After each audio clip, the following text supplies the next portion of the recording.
The tenants know that the small investors don't have a lot of clout, and if they sell their house, they don't have to get out. So literally, people, you have extortion by tenants. So how the hell in God's name we as small investors will ever invest in a country like this when we're getting extorted and we're losing our investments? Despite landlords' growing frustration, it is legal to negotiate a cash for keys deal. It is legal to negotiate a cash for keys deal. And while landlords call it fraud, the long delays at the board are giving tenants the upper hand. Real estate is one of the best and surest way to make a good return on your investments.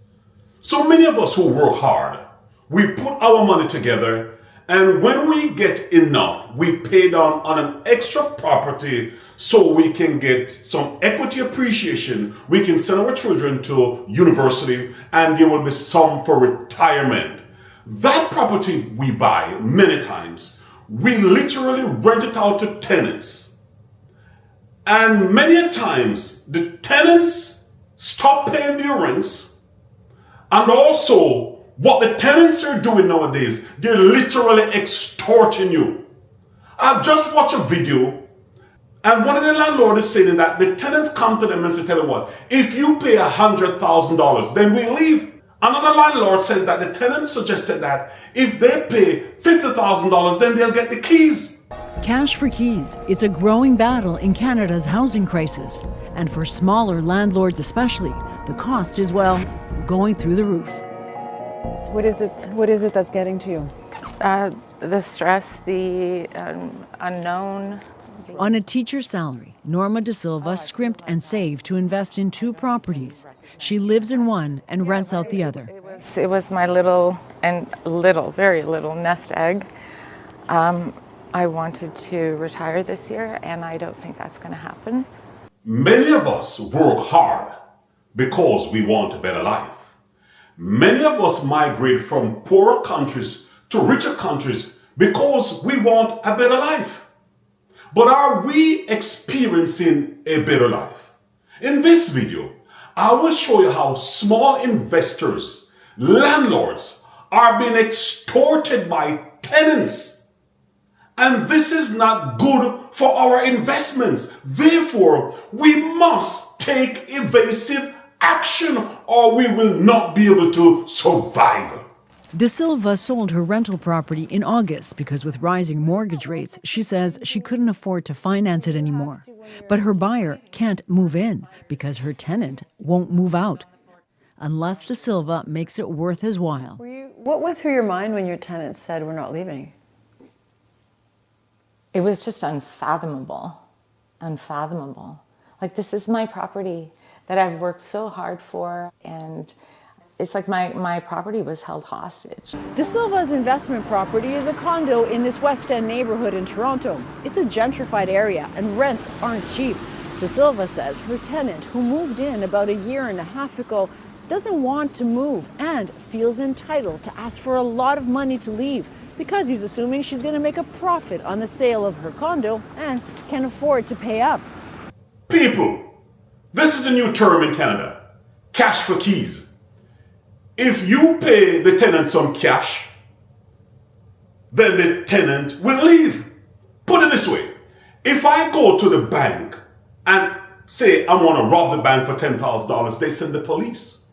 If I owe my mortgage, what happens is that my house will go in arrears and the mortgage company will take my house.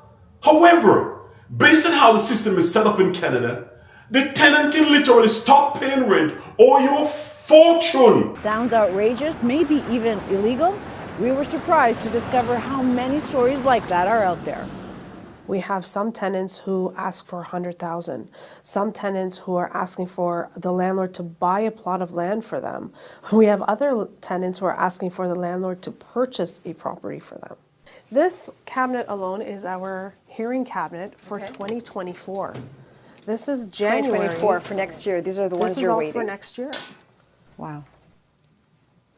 So this has been a big increase. Huge increase. Going back to 2020, where we almost had about 400 cash for keys cases, to this year alone, where we have almost 1,000 cases. What the rental board is saying is that it is legal to go into a cash arrangement with the tenant so you can pay the tenant some cash and then the tenant will leave, but you are left with the bag. What kind of crazy investment system is this when it is often said that small investors are the backbone of every society? Getting a hearing for an eviction order at the landlord and tenant board can take months because of a backlog of tens of thousands of cases. We deal with a lot of small landlords, a lot of landlords that come to us in tears, a lot of small landlords that come to us with their keys and say, you know, Beta, here are my keys, I can't do it anymore. There's huge, significant financial losses for some landlords, especially the smaller landlord. Canada has an aging population. I believe the majority of Canadians are what you call retirees or the baby boomers or will be retired. The baby boomer population, which for so long made up the largest quotient of Canadians, now represents less than a quarter of the population, and that the number of people age 85 and up will triple by the year 2046. Therefore, if you look at the stats, the average Canadian couple is having 1.4 children, and you cannot blame them. Because if the relationship doesn't work out, it's held in the courthouse. So why would I want to have more children in this country? This country must take in immigrants. Tons of them. And as you can see, Canada is taking over 1 million immigrants every year. So if you know that the population is aging, and if you know as a government that you must take in a lot of immigrants, how come you don't build enough residential properties or rental properties to facilitate them? People, we know that the rich doesn't pay taxes.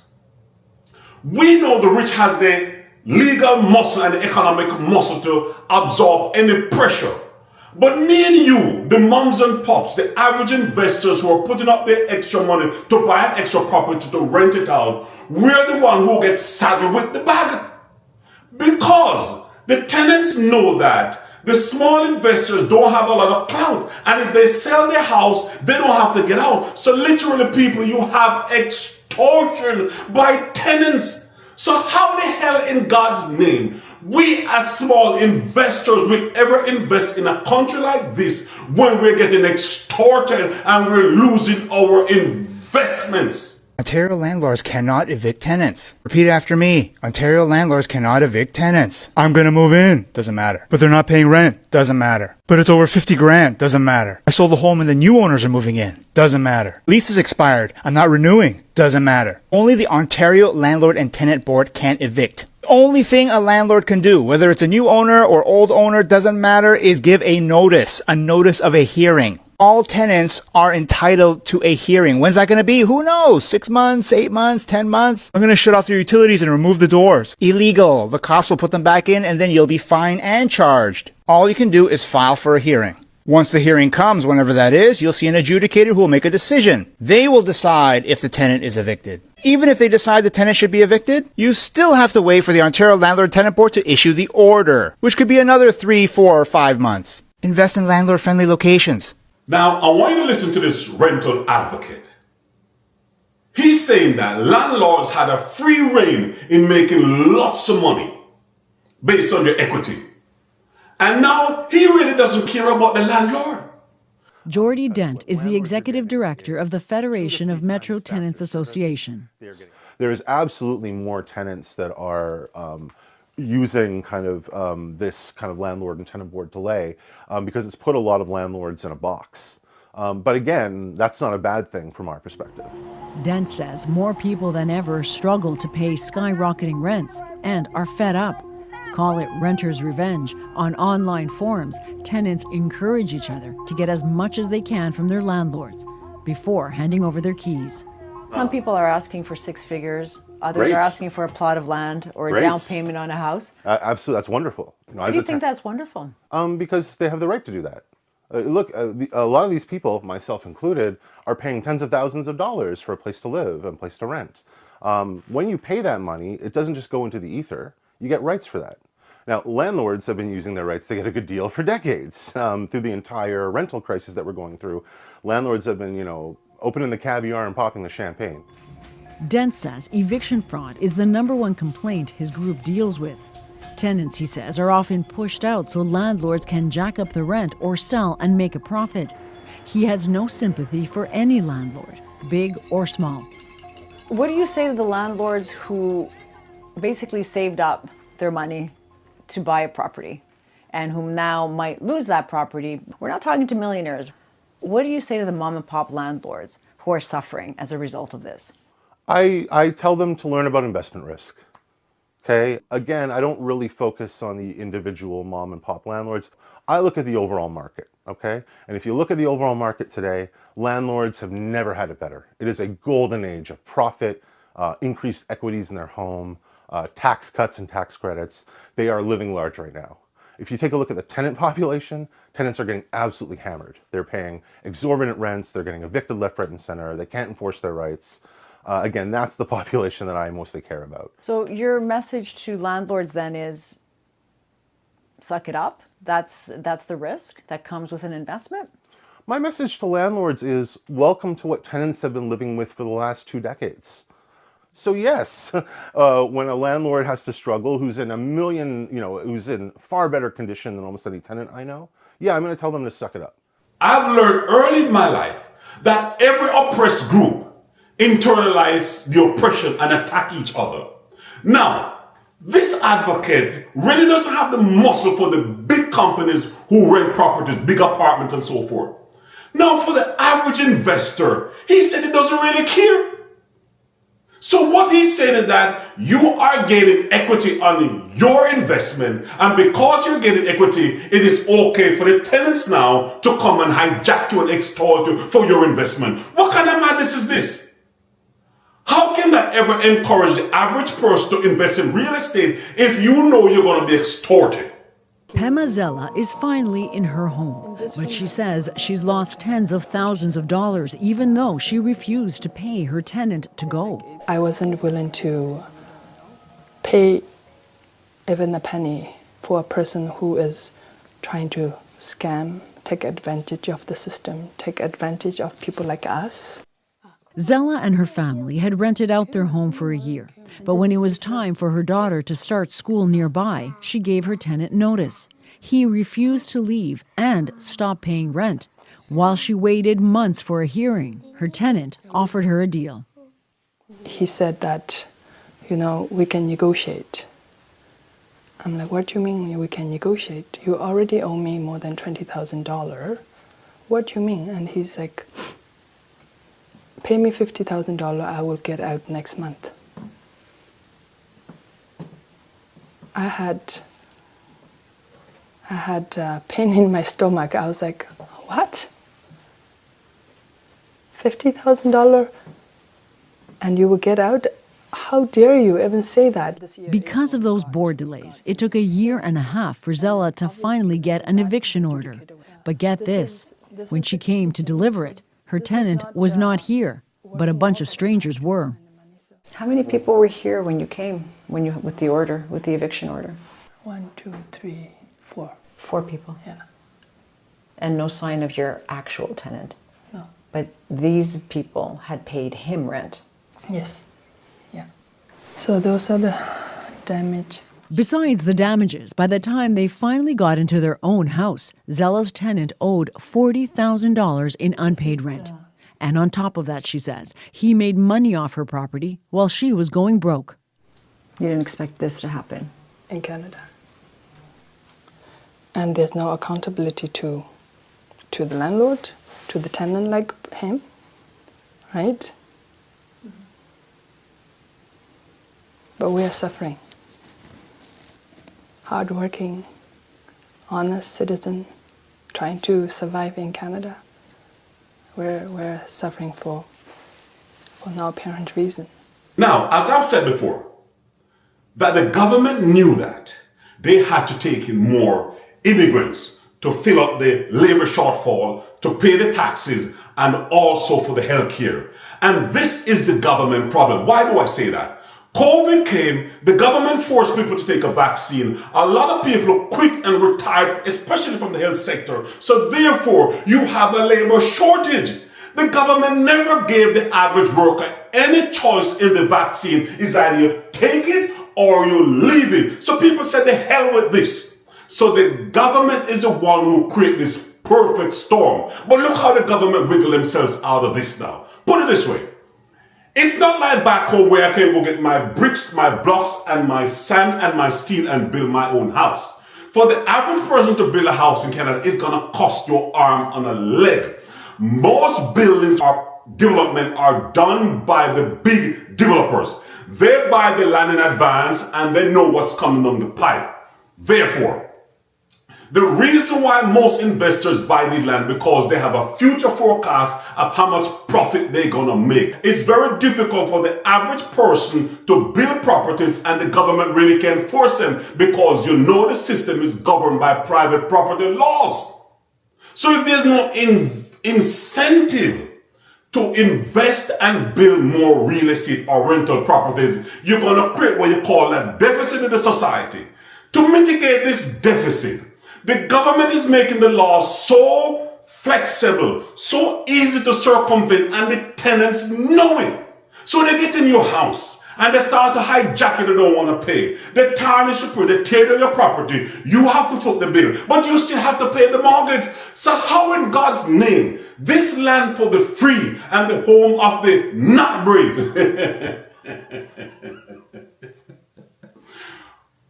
How is this land going to be welcoming or make it easy for the small investors to invest in real estate?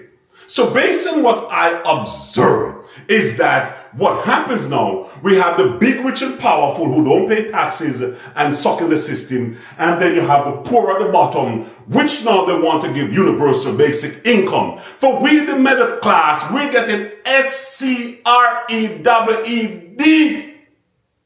So people, when I look at all of this and realize that I have a risk of losing my investment, getting a headache, getting a stroke, it's best for me to just leave.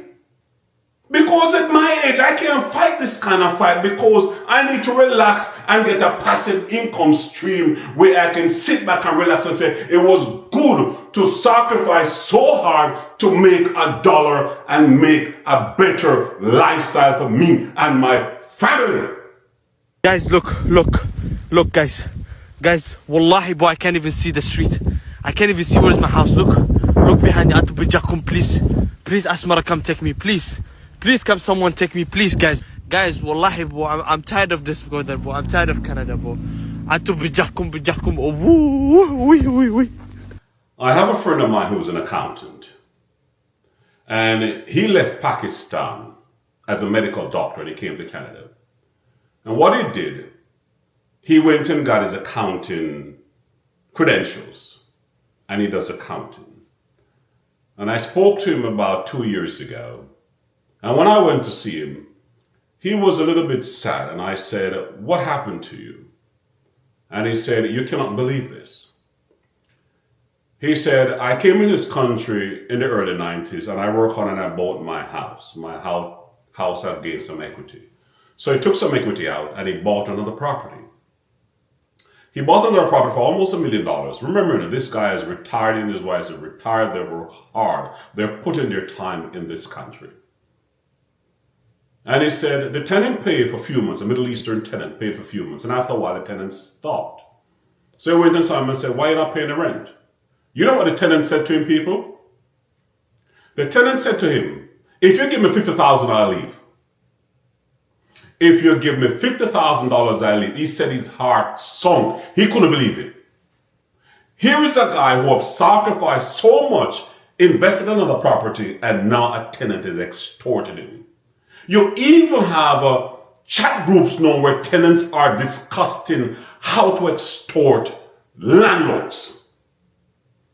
Now, one of my spiritual mother, she was moving from a house to a condominium. And I helped her. And strange enough, people, when she bought it, there was a tenant in the apartment. And it was pretty crappy, pretty bad. And she had to spend about $60,000 to gut it and fix it. The landlord who owned it, he said to me, the reason why I'm selling this is because you can see how the tenant keep the place. He said I had to pay this tenant $7,500 to get this tenant out. Can you imagine this madness, people? This is a free and liberal society where many immigrants come here to make money. The government is not building enough affordable housing, and we, the average worker, the small investor, must always carry the burden. So what use in God's name for me to stay in an environment where there's no winning? It doesn't make any sense. You sacrifice, you put in your time, and you must still carry the burden for new immigrants or others who are not carrying their load. I understand inflation is up. I understand there's rent-evictions where landlords want to get many tenants out, but then again, they can't blame the landlord because if inflation is going up. Inflation is going up on gas, we have to pay the extra. Inflation is going up on food, we have to pay the extra. Inflation is going up on everything, we must pay.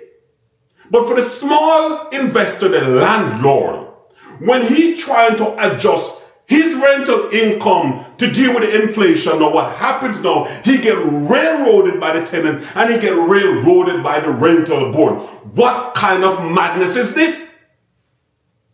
I told the people, wokeism and the liberalism has taken over the whole society where this country doesn't feel like home anymore. I love it. This country has blessed me so much and I'm grateful. This country is not doing justice anymore.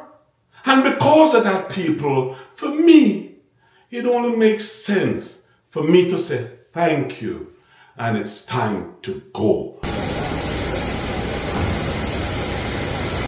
It's not just in Canada. It's also in my native country, Jamaica. In some places in America, it's like that. The tenants have got the upper hand. And what that's doing, that is gutting out the small investors. Bad tenants in Ontario, you're about to get famous.